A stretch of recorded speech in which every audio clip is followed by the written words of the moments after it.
I'm Ric Edelman. On today's show, we're going to take a look at one of the latest trends for financing a new business. We're also going to take a look at whether CDs are a good way to save for retirement. And when it comes to the other side of money, should you let it all go up in smoke?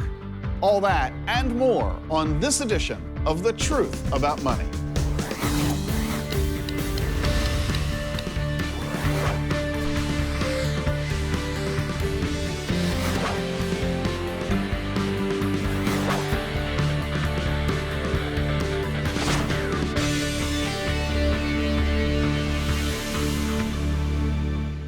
This program is funded in part by TD Ameritrade. At TD Ameritrade, we support investors and independent registered investment advisors every day, providing access to tools, research, and educational resources that help you pursue your goals with confidence. I'm Ed Burns. I've spent a lot of time around cameras. However, I've never actually swallowed one before. Till now. It's a camera the size of a pill that lets your doctor see inside of you. That's kind of awesome. Technology is evolving. We believe the way to invest should evolve as well. A prospectus is available at 1-800-iShares, which includes investment objectives, risks, fees, expenses, and other information that you should read and consider carefully before investing. Investing involves risk, including possible loss of principal. How do you know you're making the right choices with your money? Should you buy or rent your home? Put money into a 401k or a Roth IRA? As a financial advisor, I'm asked questions like these every day. And my answer to these questions? It's just dollars and cents.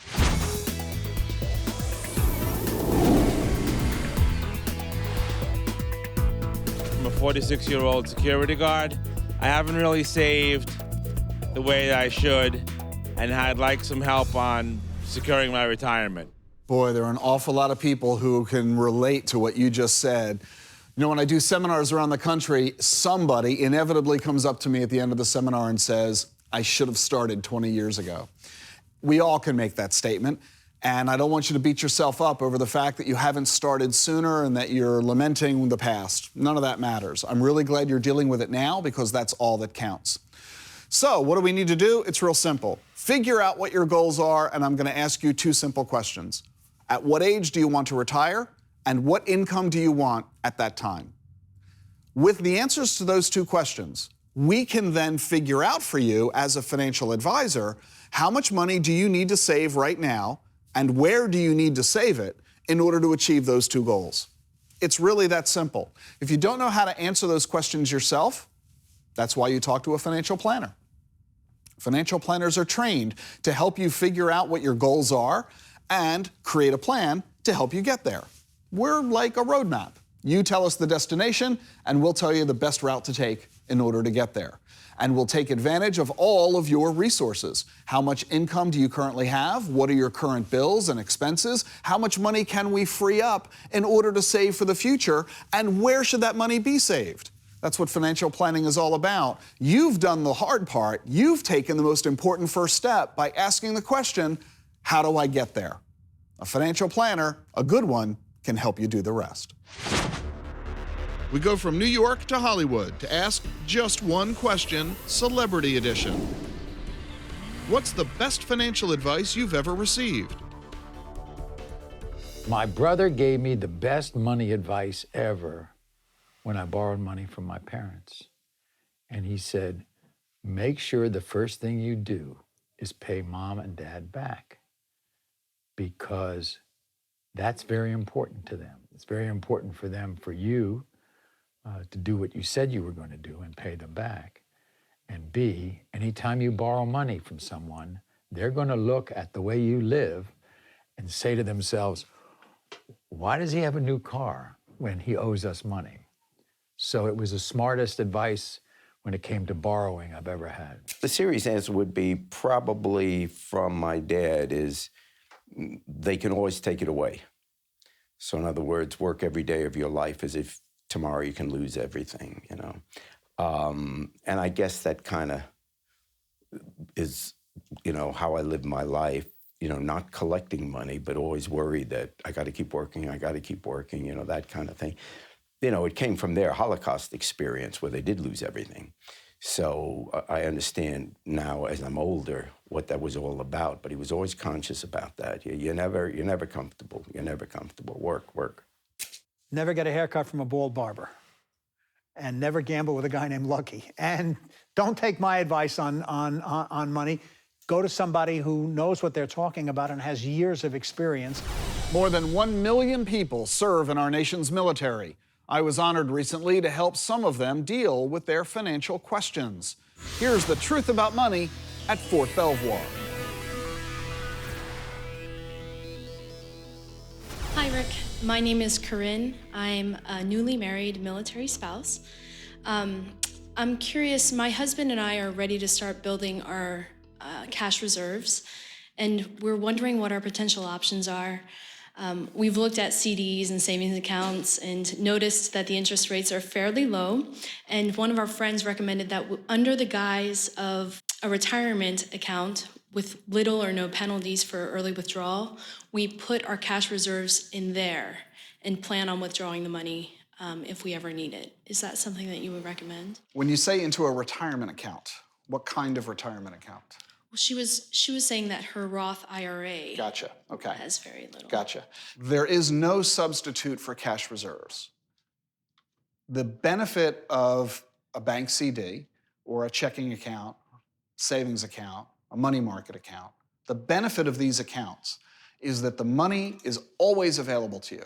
In fact, legally, a bank checking or savings account is called a demand deposit. On demand, they have to give you your deposit back.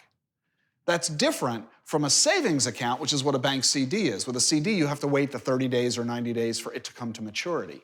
So the reason that these bank accounts are paying such a low rate of interest is because the liquidity is so high. The money is safe. You don't have to be worrying, is my money safe in the bank? As long as it's FDIC insured. If your money's in a bank or a credit union, saving or a community bank, you don't have to worry about it. The price you're paying for safety and availability is the terribly low interest rate.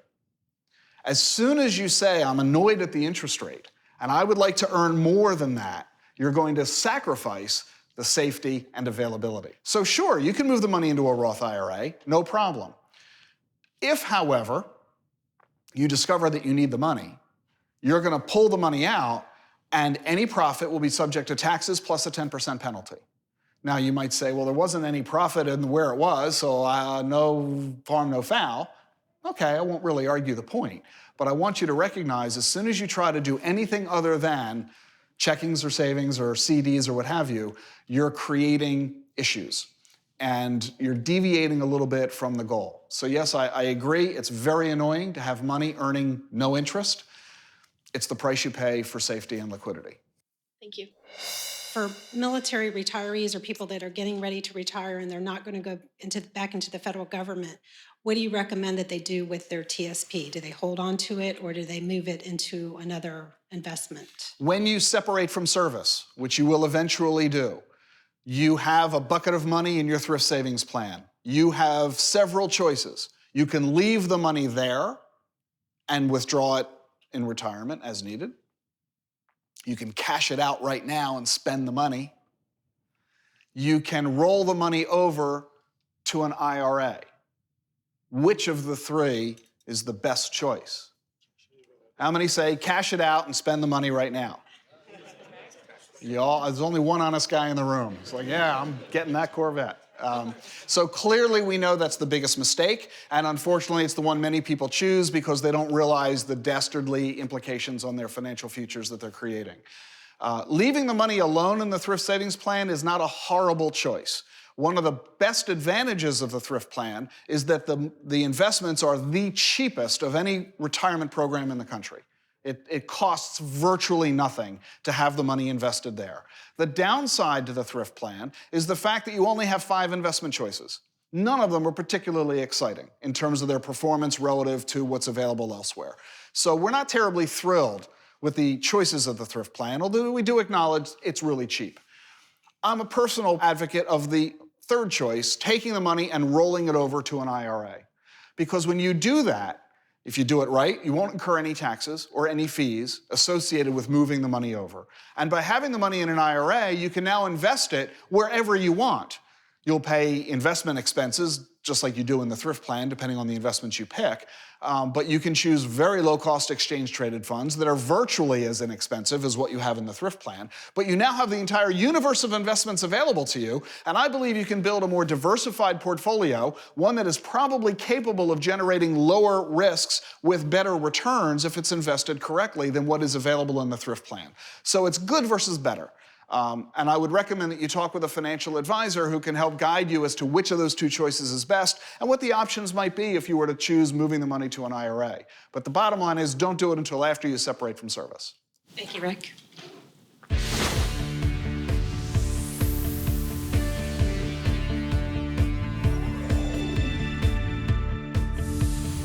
What is the secret to earning a guaranteed 20% return every year with no risk? Stay tuned, and we'll be back with the answer. Have you built a better mousetrap but don't have the money to get it to market? Scientist and entrepreneur Raymond McCauley says that crowdfunding could make your dreams come true. Historically, if somebody wanted to start a business and they needed to raise capital, they turned to Wall Street. Today, due to the internet and technology, the brokerage industry, the intermediary between those who have the money and those who need the money, is going away due to something called crowdfunding.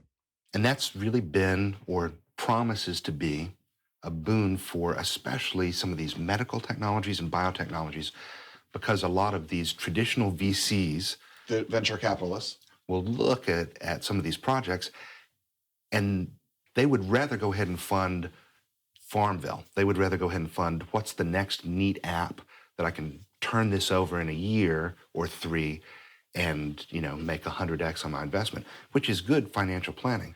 But we actually joke that, in 20 years, we're going to have an iPad 27, but I'm not going to be able to play it because I'm going to be drooling on it because I've got Alzheimer's and we still don't have an Alzheimer's cure. Capital wants to make more money. And that makes good sense. People really do want to see these things and are willing to actually give philanthropically to make it happen, and are willing to go ahead and give because they just think it's a good idea. They think it's neat and they want to contribute. And here it is, the world's first crowdfunded space telescope for you to control. And they're willing to do it with very small dollar amounts, $10, $50, $100, whereas Wall Street is generally investing millions and billions. Exactly. And looking, it's so much harder to take $1 billion and make 10 rather than take 1 and make 10. So I'm a guy with an idea, and I think that I can solve a problem, either bringing a product to market or solving a societal issue, and I'm trying to raise money. I might only need $10,000 or $100,000, which is tiny by Wall Street standards. They won't pay any attention to me because I want too small an amount for them to bother with. So how do I go to the internet to raise this money? And one way to think of it in sort of a traditional investment piece is that it's friends and family with a network, with an actual internet network. $25 and you get your picture on display in outer space with the Earth as the backdrop. We're seeing scientists come on and say, hey, here's an instrument that I think it would be neat if we developed, and I think people could use this either in their labs or kids could use this educationally. It's going to be 100 times cheaper than the one that I use in the lab now. Go ahead and help me raise $10,000. So the neat thing is you're not going to risk a lot of your own capital. Exactly. But maybe in your life, you want to say, let's try a little step first. And this is a much easier way to raise that money and get that far. There are now thousands of websites that are offering these crowdfunding sources. The federal government is trying to develop regulations to control this because one of the big fears is fraud. Mm-hmm. And I think that's justified, especially with biotech. Somebody's going to come out and generally they promote a project by having a 3-minute video. So somebody will come out and make some great claims about, here is my cancer curing Kool-Aid. And it'll be nifty, whiz-bang, lots of credentials, and not work. And then they're going to raise a bunch of money. And people say, hey, sure, for $20, I'll give it a try. And maybe if it works, wonderful. They raise tens of thousands of dollars, and you never hear from them again. Mm-hmm. And always that risk with any of these projects, which is the thing, it's not really So far, some of the equity crowdfunding sites are changing this. It's not traditional investment. It's, hey, here's $10. If I never see it again, it's a lottery ticket. So the message for investors when it comes to crowdfunding sites, don't contribute any money you can't afford to lose. Assume you're going to lose it. Mm-hmm. And you're doing it not for a financial rate of return, but for a social return. I would agree with that and say part B, on the other side, if you are doing something and making an investment, use the same sort of due diligence. Why throw the money away? Look at it, if it's though something you believe in, still, it's probably not the investment that turns over fast and easy, but you may be really investing in your future too. And on the flip side, if you're one of those folks with an idea saying, gee, I've always struggled to find the capital, crowdfunding is something to consider. So much so. Great, thanks very much. Thank you. What is the secret to earning a guaranteed 20% return every year with no risk? The answer is, it doesn't exist. Let me repeat that. There is no secret way to earn a guaranteed 20% per year with no risk. So don't even believe anyone who tells you that they can get you a guaranteed 20%. My job is to help you plan for your financial future. And every week, my colleagues Anderson Wozni and Brandon Corso are on the radio with me answering your questions.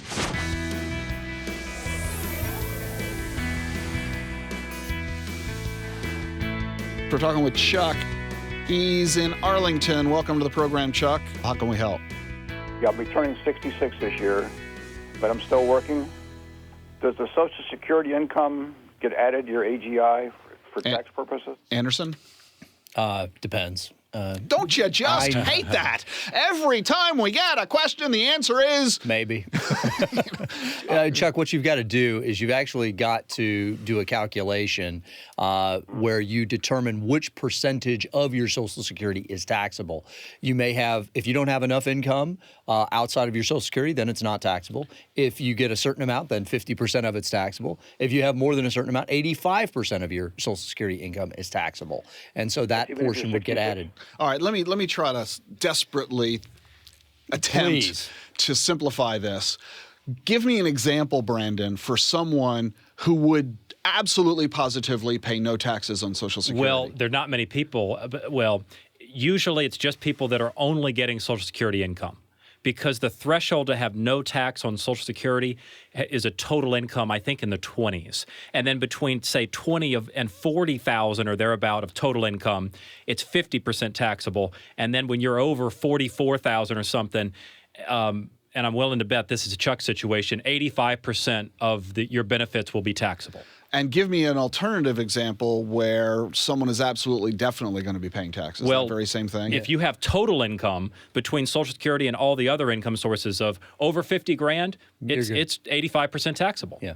And that'll get added to your that'll get added All right, to your so give me for instance, what is roughly the maximum amount that someone can receive from Social Security? Well, around 66, which is, I'm assuming, Chuck's full Social Security age, probably $2 grand a month. So $2 grand a month, and 85% of that is taxable. Right. So 85% of $2 grand is about $1,700. Yeah.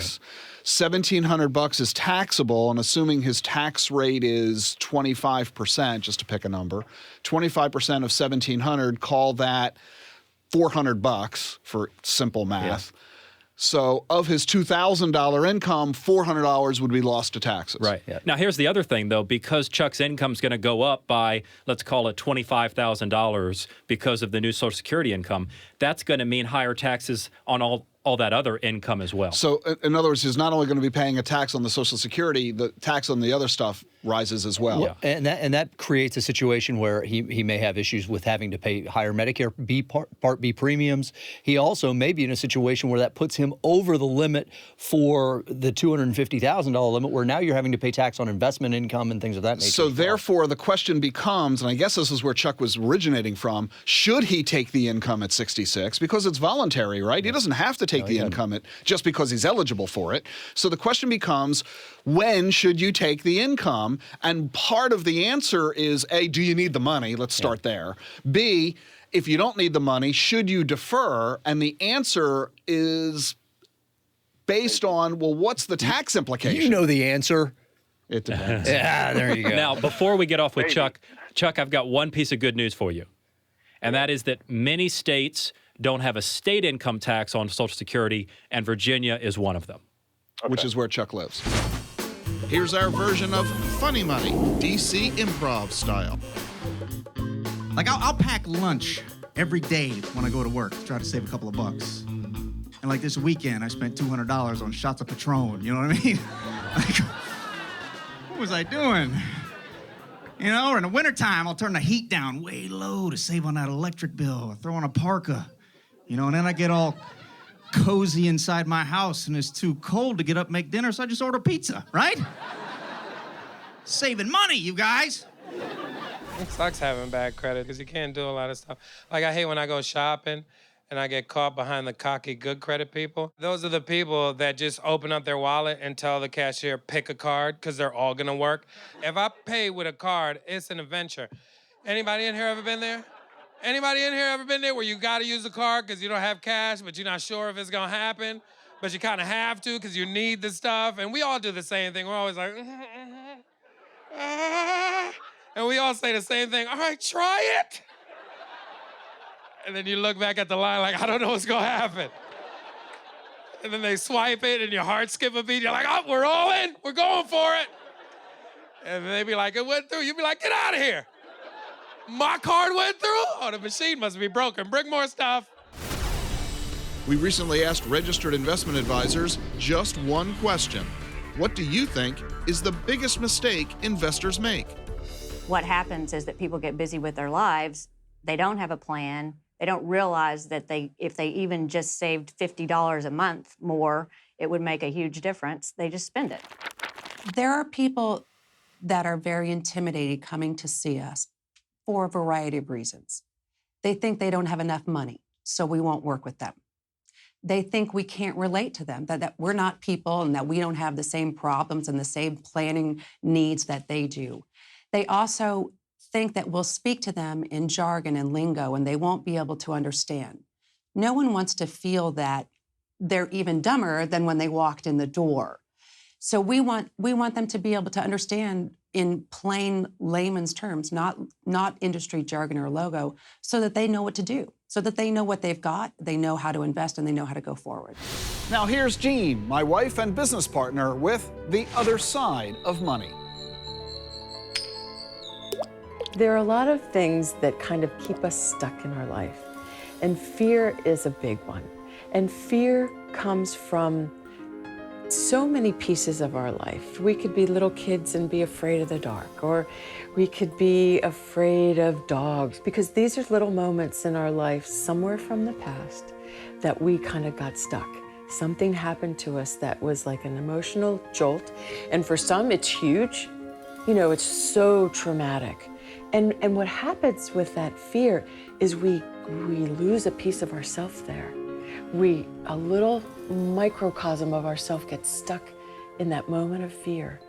And then we continue to move on, but that fear is still sitting somewhere in us. Some of the tips that I have in my book about saying goodbye to those fears is writing them down. As soon as they happen, write them down and keep them in a pile somewhere. And then when the moment strikes, go find a safe place where you can create a little fire pit. And then burn them. Burn all those fears and have a little ceremony to say, okay, fears, I'm not holding on to you anymore. It's time to let go. And light a little fire in a very safe environment. Have something so you can put it out quickly. And put all those fears in that pile and burn them and let them go. And then feel, and it's very moving, it's just feel how great you feel. Obviously, this is a big piece for me because I have dealt with a lot of fear in my life. And being able to let that go is so liberating, so liberating. Thanks, Jean. Some final words about this week's program. If you're considering a new business venture, consider bypassing the large financial institutions in favor of crowdfunding. Also, it's never too late to begin saving for retirement. And a financial advisor can help you figure out when to begin receiving Social Security benefits. That's The Truth About Money. I'm Ric Edelman. See you next time. To learn more about the topics we discussed on this episode and a chance to ask your questions, visit our website at truthaboutmoneytv.com and stay connected by liking us on Facebook and following us on Twitter.